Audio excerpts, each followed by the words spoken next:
We're taking a sip from the fountain of youth on today's episode of Travel Through History. Who says you have to be young to still have fun? We're traveling to the oldest city in the U.S. and we'll find that it's as active as ever. We can't visit St. Augustine without letting you sample a drink from the fountain of youth. Do you believe in the legend? We show you the very spot where the city's history began. Then we're off to the oldest store museum to see some of the items available to turn-of-the-century Floridians. You might be surprised at what we'll find. After that, we take a tour of the Lightner Museum, where we'll find more than just fine art on display. Then we take you to the Castillo San Marcos. It is the oldest masonry fort in the United States. It has also taken quite a beating. If these walls could talk, they would have incredible stories of battles and grim history. And shiver me timbers, you'll be walking the plank at the popular Pirate Museum. You'll find a treasure chest full of pirate history and find out why they ruled the seas. So grab your cannon and fire away. We're headed to the oldest city in the United States on today's Travel Through History.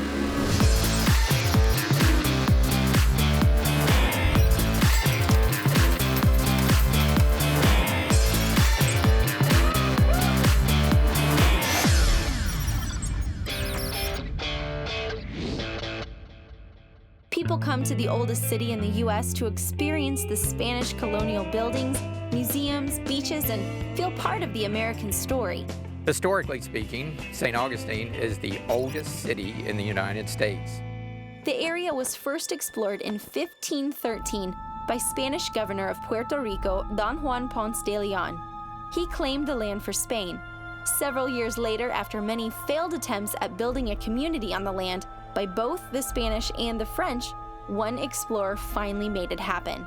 In 1565, Pedro Menendez de Aviles was sent from Spain with a crew of 800 brave Spaniards to build a new life in this uncharted territory. What followed is a long trail of battles to protect St. Augustine and allow Spain to occupy the southern area of the United States.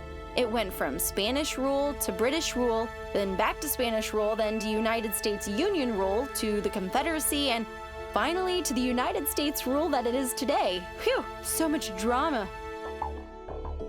This back and forth influenced the architecture of the buildings and is why you'll see many structures with different styles depicting the era in which it was built. This is part of the reason why so many visitors come to St. Augustine each year. These buildings have been transformed and modernized to house many amazing restaurants and activities that let visitors feel like they're strolling through history. Touring the city with the whole family is easy because every member can find something interesting to do. It's a cool town. I love history, I always have. It's one of the things that attracted me to St. Augustine. It's a really interesting mix of a small town and a tourist town. St. Augustine is defined by its European flavor, I think, in the United States. You really have a feel that you're in Spain or you're in a small European country when you come here, and the people are just wonderful. People come from all over the world to visit our town for a reason. It's very welcoming. The scenery is just gorgeous. The climate is wonderful here. It's just an amazing place. You can't help but be immersed in 450 years of American history. Do you know who the city of St. Augustine was named after? Was it A, Augustine Webster, B, Augustine of Hippo, C, Augustine Washington, or D, Augustine of Canterbury? The answer when we return. So, who was the oldest city named after? The answer is B, Augustine of Hippo. The settlers landed at the city on August 28, 1565, which was the religious feast day of this theologian and philosopher. Back to the show. Overlooking the Matanzas River, perched between the Intracoastal Waterway and the city of St. Augustine, sits one of the oldest European fortifications in the New World. Hi, my name is Jill Leverett, and I'm a park guide here at Castillo San Marcos National Monument in St. Augustine, Florida. The Castillo was built by Spain to protect the city of St. Augustine, and the reason they need to protect St. Augustine is because St. Augustine is protecting the coast of Florida. The coast of Florida was very vulnerable from attacks by the English, by pirates, because the Spanish treasure fleets like to cruise right up the coast, coming up the Gulf Stream to go back to Europe. So Florida was a perfect place for pirates to hang out and attack these treasure fleets. So Spain realized they needed a permanent military installation on this east coast to protect that main source of income. The Castillo de San Marcos is the oldest masonry fortification in the United States, but it wasn't the first built here. This is fort number 10 just for St. Augustine. Spain went through a series of 9 wooden fortifications in different locations throughout town that were all destroyed either by enemies or the elements before they finally got the money and the permission to build a stone one. The stone is called coquina, which is the only type of stone available in the area. It's simply fossilized beach, sand and seashells that have been compressed together for thousands of years.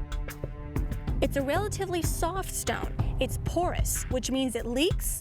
If you get a close look at our walls, you can see there are plants growing out of it. But it also means that it stands up really well to cannon fire, because instead of shattering under the impact, it actually compresses and absorbs the cannonball. So they would just stick in like you were shooting BBs into styrofoam. Even with the unique protection of this coquina fort, many battles have taken place here. There have been 3 major sieges on the Castillo. The first one in 1702, the British attacked from Charleston. They lay siege for 51 days, ends in Spanish victory. 1740, the British attack from Georgia. They lay siege for about 28 days, ends in Spanish victory. And then in 1812, a bunch of Americans from Georgia are laying siege to St. Augustine. It's a campaign known as the Patriot War. That lasts almost 6 months, and it ends in Spanish victory. This place has never lost a battle. A large part of the city's longevity was due in part to the protection provided by the Castillo. The shape of the fort is very interesting. If you get an aerial view of it, you'll notice it kind of looks like a turtle. It's a square with 4 large diamond-shaped bastions on each corner of the square. And the bastions do 2 very important things. They give you interlocking fields of fire with your cannons, which means that any spot around the fort you can fire on from several different angles.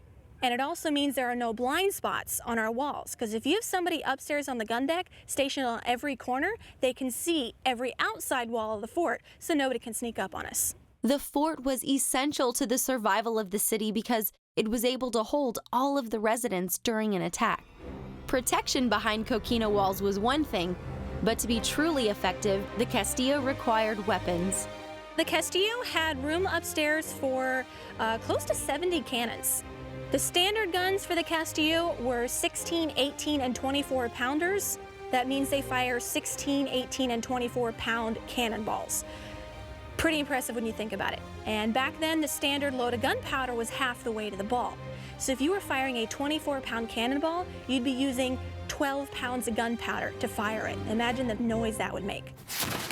Aside from protection against other European attackers, the Castillo de San Marcos had its fair share of run-ins with pirates.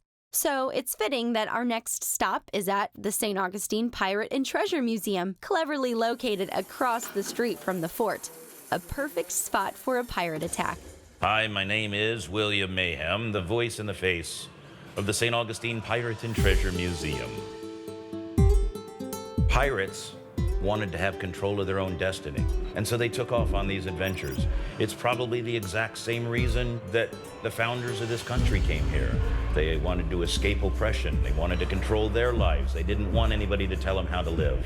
Pirates were the exact same way. We often think of pirates as being of European descent, but many men and women from all over the world sailed the waters in search of adventure and treasure. Spanish, French, Portuguese, Scotch, Irish, English, African. There was no set nationality of pirates. Some of them might have been on slave ships, slaves themselves. And when pirate ships took over those cargo ships, those slaves were actually given a chance to join the pirate force. And if they could prove their worth by their manpower and their work ability, then they were given equal treatment on a pirate crew. Those pirate crews were quite democratic. Every pirate had a place in the workload. Every pirate had a vote. So those 2 things there, the workload and the vote, make a true form of democracy.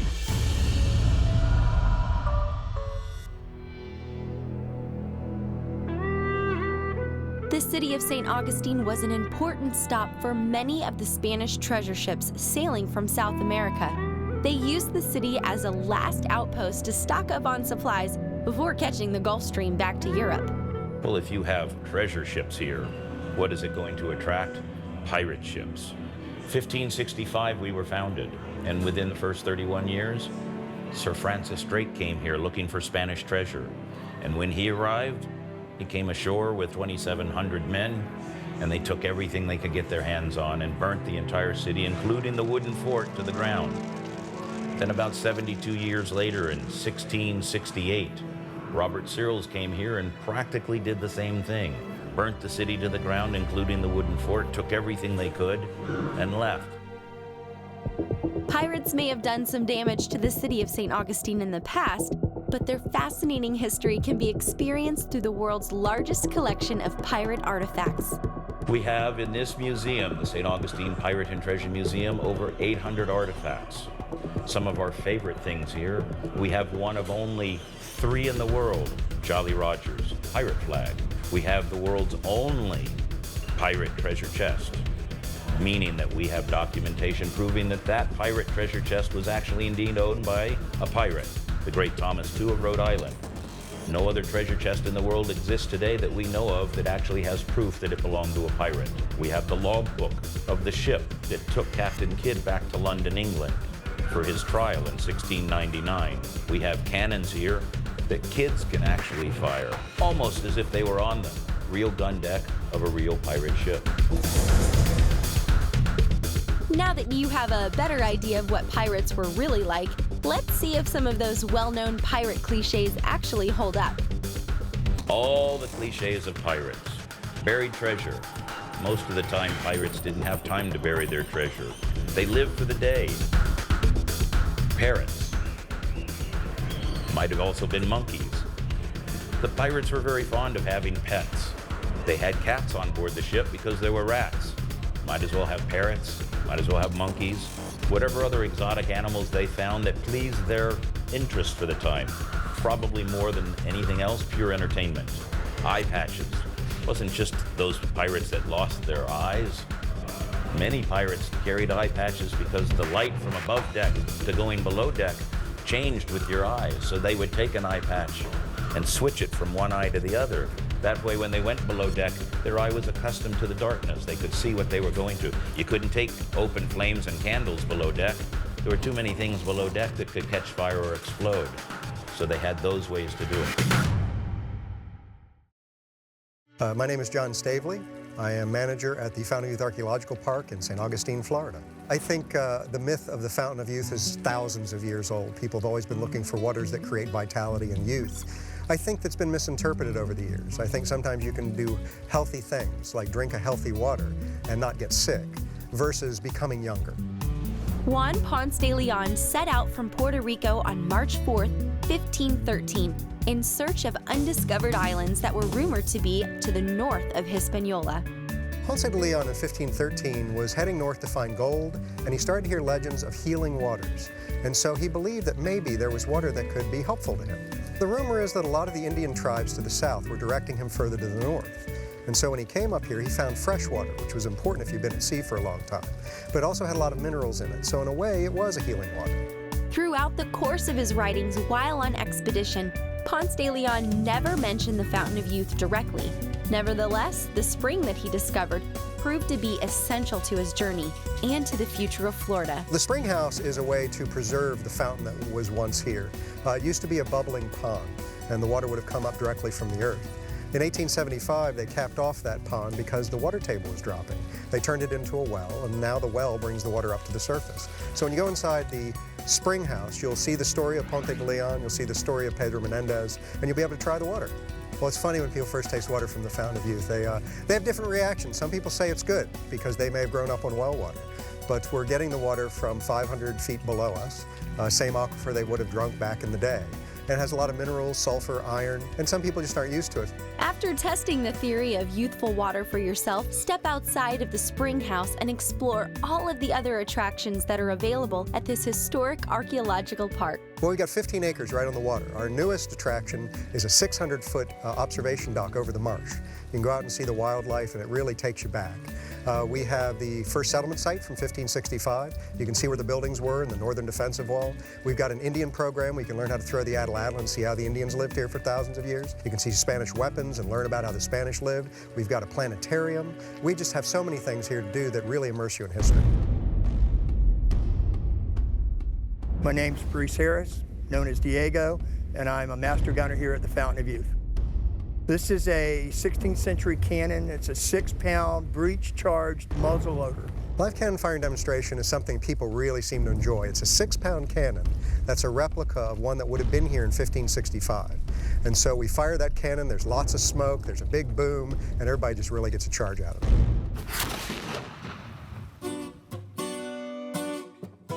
It's the first stop in St. Augustine for history, as far as I'm concerned. It's the birthplace of St. Augustine, but also colonial European America. I mean, the Spanish really should be proud of the fact that this is where what became America really started. If the waters of the Fountain of Youth weren't enough to get you feeling younger, there are some products at our next location that will promise to cure anything that ails you. My name is Jordan Dennis, and I am a history teller here at Old Town Trolley Tours in the Old General Store Museum. This is the oldest store museum here in St. Augustine, Florida, and it used to be Charles Hamblin's old supply store for when Mr. Henry Flagler came down from New York. Charles Hamblin opened the general store in 1875, providing the citizens of St. Augustine with food, produce, and clothing, as well as farming equipment, wagons, saddles, and even new inventions like the washing machine. But the most interesting items in the store were definitely the medicines. The medicines are highly alcohol-based. They had a lot of alcohol, they had a lot of opiates, and that's pretty much what they thought was going to be solving your problems here. I mean, even the medicine for babies had a lot of alcohol in it. All of these items are 100% original. When Mr. Hamblin passed away, he did not have any children to give his items to, so they put all of his stuff in a warehouse, locked up, completely sealed. And when we opened up this museum last June, they took all the stuff out of the warehouse and put it back in here. So these items are 100% original. One of my personal favorite items here is the goat-powered washing machine. That's not something you see every day. The oldest store museum has a remarkable collection of items from a simpler time. But just down the road, there is another museum that is well known as a collection of collections. My name is Bob Harper. I'm the executive director of the Lightner Museum in St. Augustine, Florida. Otto Lightner was sort of a self-made man. He was born in Norwich, Kansas. He traveled around the United States and had the reputation as a newspaper doctor, what you'd now call a consultant. He eventually ended up in Chicago, where he was the owner of several small publications on collecting. So he conceived of the idea of putting them under one masthead called Hobbies Magazine. In his various editorials, he convinced people they didn't need to be a Frick or a Vanderbilt, that they could collect anything from salt and pepper shakers to stamps to coins up to fine arts.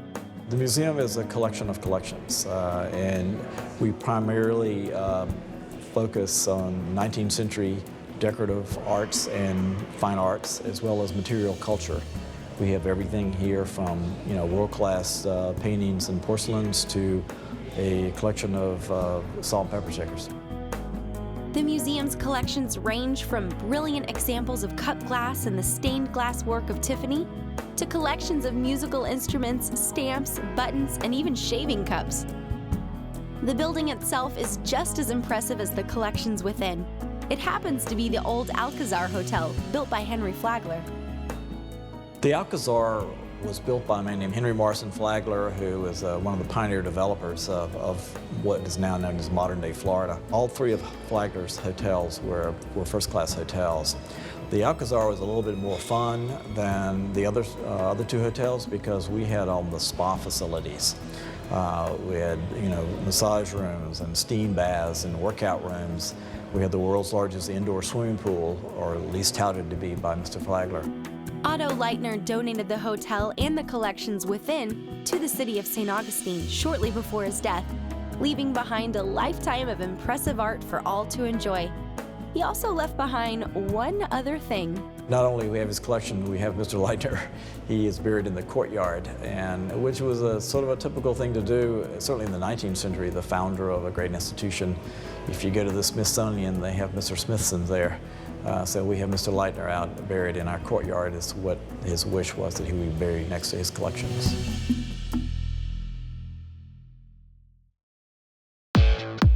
Today we dug deep into the American story by visiting the oldest European settlement in the U.S. We proved that you can teach an old dog new tricks because St. Augustine is as active as ever, embracing modern technology and activities while maintaining an appreciation for their precious past. Join us next week and we'll take you to another exciting location as we travel through history.